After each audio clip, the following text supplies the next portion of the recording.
public policy and economics professor at the University of Michigan, who's now been well aware of, never mind the burrito I've got in my hand, which is weighing a huge amount, but costs $20.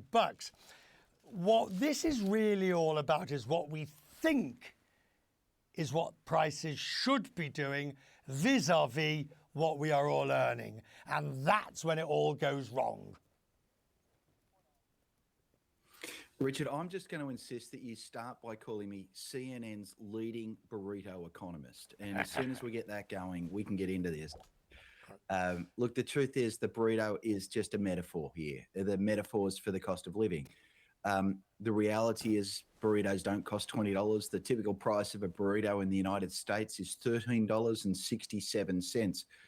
But that's not the point. The point is it feels like the burrito is more expensive. And so I want to just juxtapose two very interesting facts that are in tension with each other. One, the amount of stuff people can afford with their incomes. That's how an economist might think about affordability. So how much has your income gone up relative to wages? The amount of stuff you can afford has actually been rising over the past few years. The flip side is, number two, one of the most important political points in the United States right now is it just doesn't feel that way. People feel there's an affordability crisis underway, right. And the burrito is the tension created by those two forces. Now, a lot of it, of course, is because wages have gone up, but then prices have gone up. So you feel like you're giving back part of your pay, which you think you got because you were better. But the reality is nobody ever won an election by telling the public that what they are feeling is wrong and that what they are feeling isn't true. And if there is that feeling at the moment that, if you will, there is this affordability problem, then that has to be respected.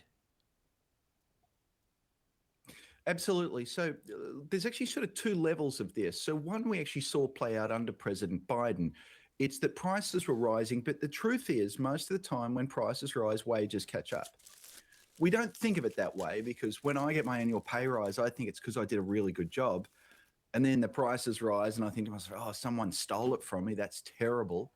But that's the reality. President Biden tried to explain that to the American public, and that's part of the reason he's no longer president. The other thing, though, is this president has gone a step further. He's not just saying affordability is okay. He's telling people that prices are falling. He promised to reduce prices on day one. He said time and again that prices are falling. The reality is even that burrito will tell you that prices aren't falling. This is a reality that people who are not presidents face every single day at the store. You can't lie your way out of this one. So I'm familiar, obviously, we haven't done this long enough, that you've got purchasing price parity, which means that the famous McDonald's index, what a McDonald's Big Mac costs in euros versus dollars versus yen. But when you've got this burrito at $20 and it's become a talisman for economics, how do you get your way out of it besides eating the burrito? Mate, very difficult. First of all, I just want to recommend burritos are fantastic. I came from Australia. We don't have very good burritos. I would say on CNN International, much of your audience aren't seeing the perfect burrito, but you can get them over here in the US, obviously terrific in Mexico too. Look, these fast foods becoming a metaphor for big issues is not new, as you say. So the burrito is a symbol of affordability. The Big Mac is an index it's often used to compare the cost of living across different countries. And then my favorite, I come from Australia, avocado toast was often seen as a metaphor for whether young people can get ahead as well. These are metaphors, but they're very important stories because when I come to you, Richard, and I explain consumer price indices and I explain wages and all of this mumbo jumbo, it's never going to stick the way a burrito will.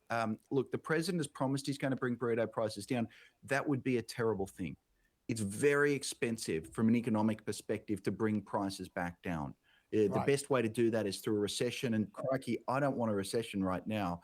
So what we have is irresponsible promises hitting reality, and all of that's going to come together and collide in November with an election that looks like it might be about dissatisfaction and everything else wrapped up in that burrito. Justin, who's that over your left shoulder on the floor? Who's that? Go on, look behind you. Oh, mate, that's my good boy, Max. Maxie boy doesn't get burritos, but he sometimes gets some leftovers.